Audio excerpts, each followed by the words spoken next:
Hello, welcome to Hey, another episode of our journey. We have not hi. done these in a few weeks. How's All it going, right. Caitlin? Oh, going. Got my tea. I'm Oh, good show our for. mugs. Show our mug there. Oh Yeah. yeah, yeah. Look at these. We're legit. Too legit. Too legit to quit. Okay, I'm ready. You're ready. Okay, awesome. So what are we talking about today? Uh, let's talk about that hierarchy. Maslow's hierarchy of needs. Yes, needs Um, I think, like my tea and yeah, caffeine is a need. Bottom need, coffee. many people have heard of this, but if you haven't, Maslow is a famous, what was he? Was he a philosopher or a Sure. academic? Anyway, back around World War II, he came up with this hierarchy of needs in the shape of a pyramid. So at the bottom, you have your physiological needs that you need to meet. You need food, water, warmth, rest. After that, it's your safety. Do you have security, safety? After that, it's relationships and belongingness. Then comes your esteem. So your feeling of accomplishment and esteem. And then finally, self-actualization. And you can't have the top of the pyramid without having the bottom of the pyramid. And, this kind of applies in so many different um, applications, right?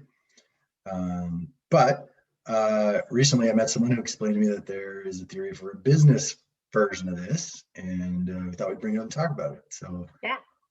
why don't I share my screen here? Wait. And let's see. Share screen, and we want this one. All right. So here we go. On the left, we have Maslow's hierarchy needs, of course, right? Yes. Physiologically, all the way up to self-actualization. And on the right, then, is the business one. So why don't you walk us through the business one, Caitlin? All right. So I think it was, I'm going to butcher this name. Mike Michalowicz, is that right? Sounds right. Who took it and then made it, I believe, into the business version. So like starting with the whole sales, like if you're not selling, you're not a business, and I believe that, like, you got to sell first.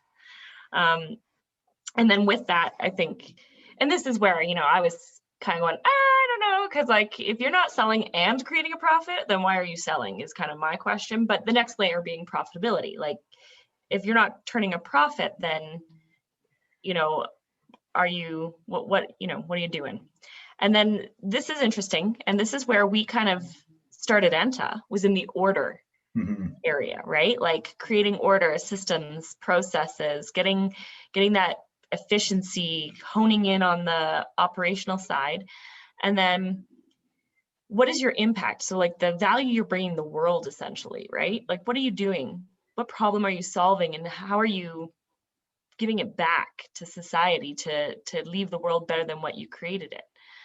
And then legacy, and that's your permanence. Like, are you a company that got lost in the wind, that so many come and go, or have you really created a true impact on the world and left a permanent mark?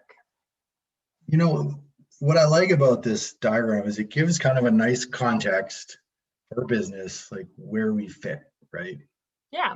I think one of the challenges we've always faced is explaining to people what we do and why we're relevant, right? Even my parents, I don't think could tell you what I do if you ask them, But this is kind of like, hey, this is in the middle. This is where we started in the order piece, right? Yeah. And then I think, we kind of naturally had some sales and some profit, but then COVID kind of wiped us off the map. So we had to kind of go back down the scale and focus all our efforts there, right? Right. And we learned a bunch of stuff. We tried a bunch of things, and lo and behold, we used LinkedIn to kind of reactivate that, and now we're doing quite well. So and now we're so knowledgeable on the sales and marketing side, we're doing that too. Yeah, and that's all people want to know. We're like, oh, hey, yeah, systems in order. But they're like, well, hold on. You use LinkedIn to get more business? We're like, yeah, well, can you teach me? Tell me more. Yeah. So now, of course, we've created our course and our program, and people are eating it up, and we're happy to share our knowledge. But you know what I think here, like, I want to point something out. is this impact is so far up the chain. Mm. And I truly think that people start a business with that purpose in mind.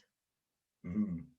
You know, like, sure, there's some people who just want to turn a profit, but I don't think they have the legacy, you know. Right. But to truly change or to truly have an impact on the world, that's where business starts from. It starts from the heart, right? How many small business owners have you talked to? They're so passionate.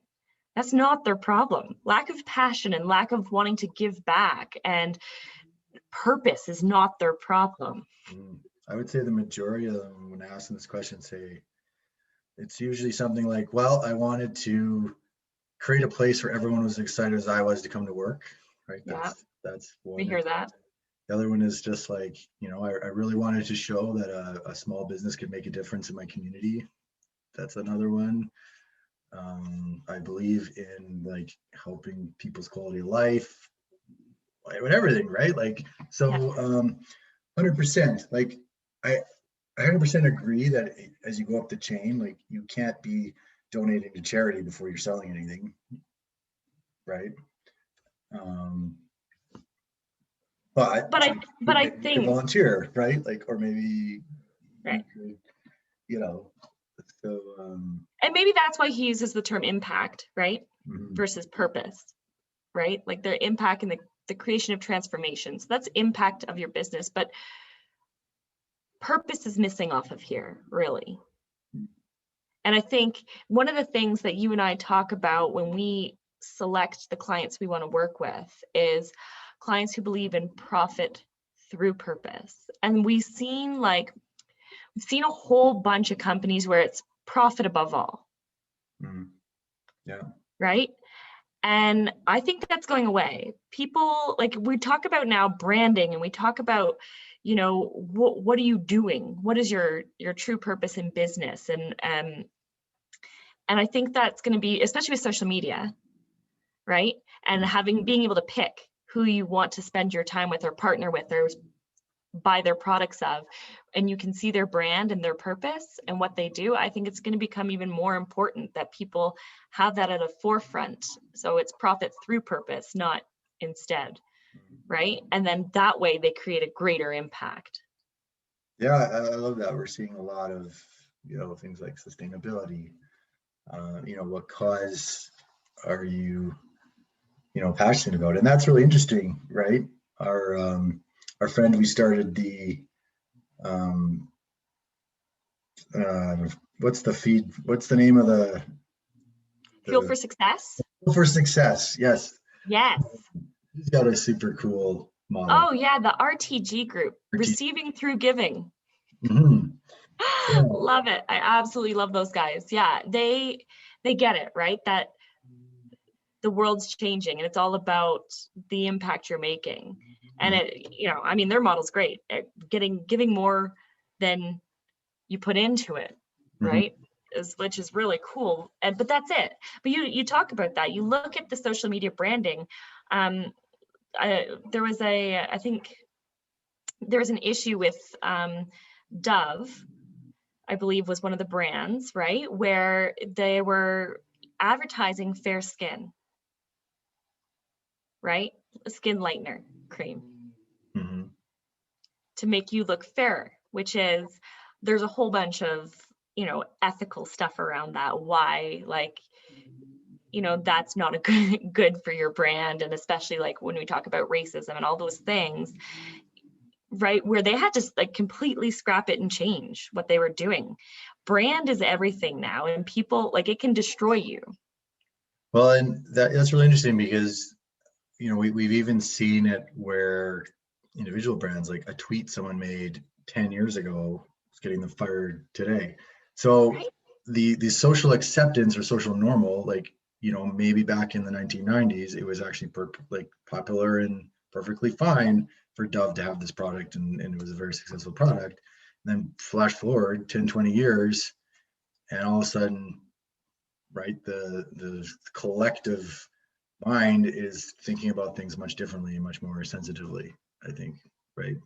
Yeah, like Disney, perfect example, made amazing movie. Growing up, like Disney was like the thing for us, right? 80s babies, like a new Disney movie was epic. And now Disney Plus had to go through this whole exercise where they were like racial, I guess, profiling, and they had to go back and realize that even at the time it was acceptable, now it's not, and now they need to tag it as such, right, and make it, put a filter on it, essentially. Well, and it's actually kind of funny, right? And I think in the movie Wreck-It Ralph, they kind of made fun of it, but you know, the older Disney princesses were always saved by a prince, an unnamed prince, right? Prince Charming or the Prince or whatever, right? And then now you've seen a switch in the newer ones where it's usually a very strong female character that, you know, is making a name for herself or fight it. So you've kind of seen that that flip happen. It's just a reflection of society. So that's kind of cool. So Yeah, you know, how neat that we can take something like this hierarchy of a business and kind of apply it to different points in time for businesses, right? Like, totally. And it's really interesting because we talk about purpose and we talk about brand, and that comes back to sales. Like all these levels, they're not like solely individual, right? They all play into each other, right? You talk about creating efficiencies and innovation and order in your company, that can affect sales, right? How your customer experience is all part of that journey from the time that they purchase to the time that they're done their experience with you. That's going through all that order. That can affect sales, right? And so it's not, as much as they are layered, it's not like one done, next done. They're all intricate and they all play together, which is so important to realize. I think, you know, this is a perfect depiction of, you know, one of the biggest lessons I learned over the last year, right? Because every business owner or entrepreneur is loves their offer, whatever it is. If it's a restaurant here, you love food. If you're, I don't know, an alignment shop, you love, you know, mechanics. For us, we love processes and people and all this stuff. But I think what we learned is that means jack shit if you can't sell it, right? Yeah. And I think we learned that really hard this past year, right? So we've focused all our energy into learning how to sell better, how to tell our story better, how to explain to people why we think our offering is so awesome, and hoping that other people will believe the same, right? Well, and then there was that story of the they were like a metal sign producer who they sold and they sold and they sold and they sold and they sold, and it was crazy, but they couldn't process all of it. So they didn't have the order to back up all the sales, and they almost went bankrupt. And they got a whole bunch of hate mail and everything because people weren't getting their orders, like, and it was months down the road, and they couldn't ramp up fast enough, and they didn't have the structure in behind. So you can't have one without the other.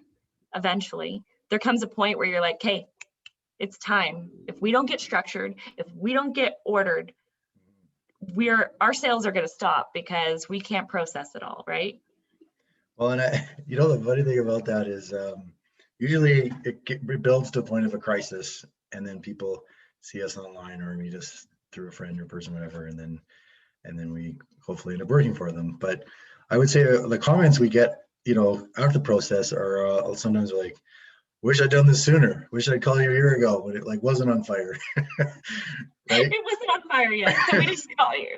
I know. Yeah. And this is the hard part. And we're talking about this with our clients right now. Like, when it's slow, you have time to actually work on this stuff, to actually solve all those problems instead of fighting fires, right? But then they're always hesitant to contact us because it's like, okay, well, now that's an expenditure. We got to be careful with that. And like, you know, we've come up with innovative ways to solve those issues because we know that if they can solve it when it's busy, like, then it's working for them, right? Instead of trying to fight that fire and create it and organize it all at the same time. It's nuts. Well, and you know, it's the ultimate irony, and you know, one of the beliefs we try and break through is that, you know, consultants are expensive. So when I have a cash flow problem, I can't get a consultant. But when I have a cash flow problem, it's often related to some kind of strategic pivot needs to happen, or I'm being disrupted, or I need to change, or whatever. So you actually need expertise even more than ever. So that has been our mission, to find ways to help those people out in a way that's mutually beneficial and that can work, right? So we kind of try and move up and down this pyramid as seamlessly as we can. Yeah. So, okay. So in your opinion, then at what point does a person need order versus like sales? If they're focused on 100% on Chicken sales, before egg. was the chicken before the egg? Yeah. Well, that's okay. So that's another lesson that we learned. You do all this work to build it and you think it's amazing, and then you sell it and you realize nobody wants your shit. Totally. You're like, yeah, that's cool. But tell me about, how you use LinkedIn. Like, what? What do you mean? Yeah. Like, I understand you build systems, but tell us about LinkedIn. Like, okay. Oh, yeah, I want that. Teach me that. Right. So, let the market decide. That was a big Russell Brunsonism, right? Like, you don't decide. Throw it to the market and let them decide. Right. It's, and the frustrating thing is you typically know what your client needs, but you're only going to sell them what they want. Right. So it's really difficult, because sometimes you got to be like, okay, right? And we did that. We're like, we know that this is what you need. And they're like, no, I just want that. And you're like, okay. Yeah, right. Totally. And that's, I mean, I think that's kind of the beauty of the evolution of all this, right? Like a year ago, I would never said that our main offering would be involving marketing and sales, because I was no way was an expert in that. Flash forward a year, so that's pretty cool. But to your question about the chicken and egg question, order before sales. I don't know. That's right down to the big bang, right? Because you need something to sell something. You need a story, an idea. Yeah, I don't know. I think you could look at it a lot of different ways. Well, let's take our example, right? We had an idea. Awesome. We should do this. We went to the registry. That's a bit of order. We didn't have to, I guess, before we sold it. Then our first sale was pro bono work, right? So, kind of a sale. We got a referral out of it. So there was an exchange of value. Yeah, I don't know. But sales definitely drives more order, right? You could have, we should do this. Yeah, we should do this. Boom, you sell it. Now I better do it, right? Yeah. But I mean, like, we could have turned around and said, okay, well, when we first created Enta, we had this idea to be just a management consulting firm, like now being so much more, we've evolved. But we could have sat there and like built everything and said, okay, we're ready. Right. But part of it was, okay, what aspects are really important right now? And like for a while, like risk management was huge. So it was like, okay, risk management's hot. Let's build the risk management standards out and processes and tools, and help companies understand like enterprise risk versus project risk versus, all the other parts of it. So that kind of, it was like sell first, then build. Right? Yeah. And honestly, I think going forward, that is our strategy, right? We've got great ideas. Oh, we should build a course on this, or we should do this, that, or the other. But we're learning to be like, okay, pause. Like, okay, yes, we need to have like a vision in our heads of what it is. But let's put it out there, or let's put a poll out on social media, or let's do something. Let's test the waters at least in some way before we pile a bunch of time and energy into this, because God knows we have no lack of ideas for which to choose. Well, and that's small business owners typically, and entrepreneurs, like the ideas are there, and it's like, that's not what's hard about a business. When somebody stops you on the road and is like, hey, I got an idea for your business, you're like, join the club. Right? Yeah. Executing is hard. Like taking that idea and turning it into sales, profit, and order, that's hard. Totally. Yeah. That is effort. And this is, companies, they fail. Like a lot of them, a significant portion of startups fail because it's not easy. Well, and I think you also have people that had this great vision of starting a business, like, I don't know, a dentist office. Like, oh, I'm going to have lots of offices. I'm going to do blah, blah, blah. But then they quickly realize, I love dentistry. I don't love running 5 offices, forget it. So it's really I don't important want to to be a recognize business. that, right?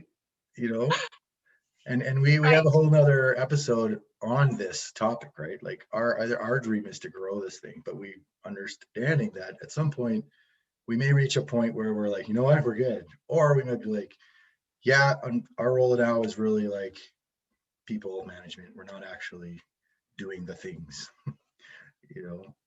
So Well, like, and I hope we reach that point one day where Russell Brunson was talking to Tony Robbins, and I think it was a workshop that Tony Robbins was putting on. And he said, like, I miss doing the stuff that was fun, right? Like, I'm CEO now. Like, what do? Do I sell my company and start over?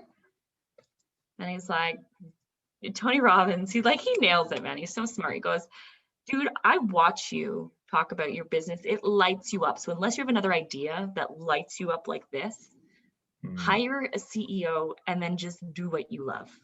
Do whatever you want. It's still part of the company, right? Sitting on the board or whatever. So that really gave me perspective. Like, we're going to go through those pains as we grow and get to the point where we're like, okay, we miss doing the fun stuff. Yeah, like, I want to go plan a team building event. Nobody talks to me. No one talked to me. I don't Yeah, I'm building a challenge. Don't bug me. So, I mean, future problems and problems that I hope that we have to tackle one day, right? Yeah. So there you go. There's the pyramid. There's the hierarchy, right? The legacy. That's the legacy piece right at the top. So anyway, cool concept. It kind of makes you think. Cheers. Cheers.